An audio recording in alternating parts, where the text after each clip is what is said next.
So one of the questions that you just raised, Mike, was, is this an instinctive thing? And do you find yourself at a particular level of directness or a particular level of cooperative, and then you can change it with knowledge, with self-knowledge, like, the extrovert who can be more introverted, who can say less, or the introvert who can do big presentations and say more and be louder in certain situations? And the answer is absolutely yes. We've got a slide here, and we've got a little bit of text up here, which we normally wouldn't have. But there is a concept which we're working with a lot in some of our engineering clients in software development, which is not known or appreciated by the vast majority of business type organizations. And it is called the area of agile meetings. And I want to bring this up because this gives us a potential answer to the topic of how to practice situational leadership and how to practice a different leadership style to what your default might normally be. In the Agile meeting set, you will find a lot of meeting types. Three of the most common types are planning, stand-ups, and retrospectives. The planning meeting is where you plan about 2 weeks or 3 weeks in advance.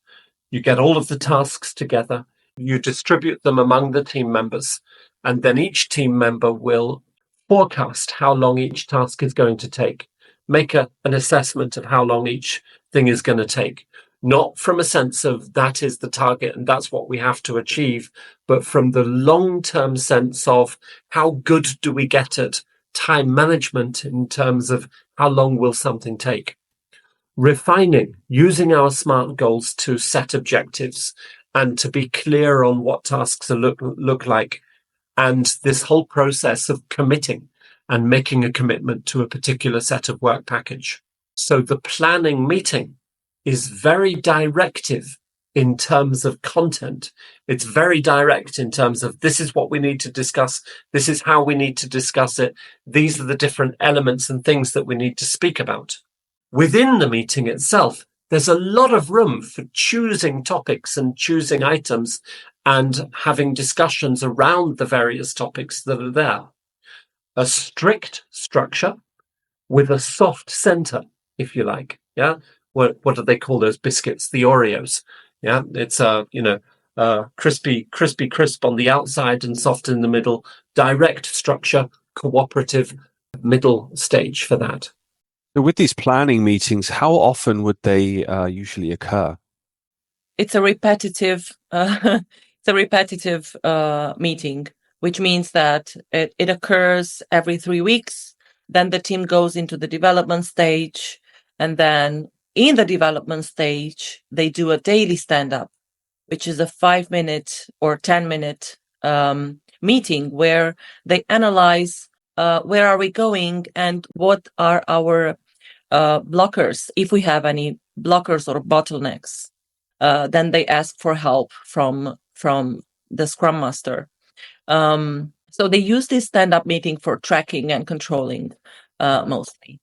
And then they go, the third stage would be the retro, which is a meeting of analyzing, giving feedback, looking at what went well and what went wrong, and openly discussing these issues and making sure the mistakes are not going to repeat in the next stage.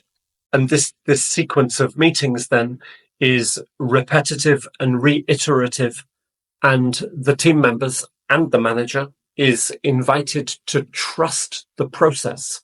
And that's a really important idea that we create here. The directness of the process is not written in stone. We can change it, but we change it with agreement and with discussion and with feedback. So planning sets out a 2 to 3 week scope.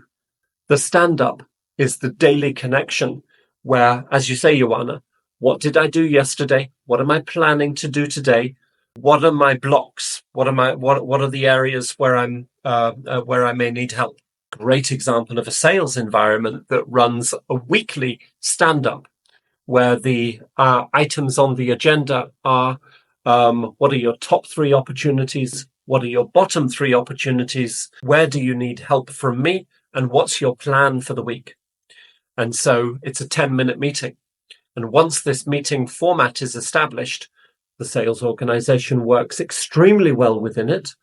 And they save a huge amount of time at the beginning of the week because there's incredible amounts of information that you can bring into a 10-minute meeting if you're focused. That's a nice example as well, because it's a one-to-one meeting versus a team meeting. The stand-up forces the lead to differentiate between the team meetings that they have and the one-to-ones, and the ratio and balance behind that. And that retrospective at the end is the place for feedback, the place for honesty, the place for truth, the place for conflict to allow its to come out.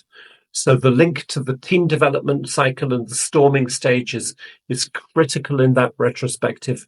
It's a place for the fish to be put on the table and for dissension and criticism to be voiced in a structured way. So there is a model that is often used for the retrospective, which is the KISS model. What should we keep? What should we improve? What should we start? What should we stop? What do we like? What do we dislike about anything that we've been doing over the past 2 to 3 weeks? To this date, there are 2 things which are of most interest for me about this particular sequence of meetings. Number 1 is that it gives leaders a tangible, actionable method of practicing situational leadership when they're using it with a full level of consciousness and description with their teams. Number 2, the majority of organizations do not have anything like this. They are traditional in terms of not having a planning meeting for a 2, 3, 4, 5 week process and getting commitments and forecasts from people. This is something that is new for a lot of organizations. And because of this, I think it fits very well with younger generations moving into 2024, 2025. Certainly, we have experience that a lot of younger people, 16, 17, 18 years, when they're at schools, they're using this already. They certainly expect this from their organizations.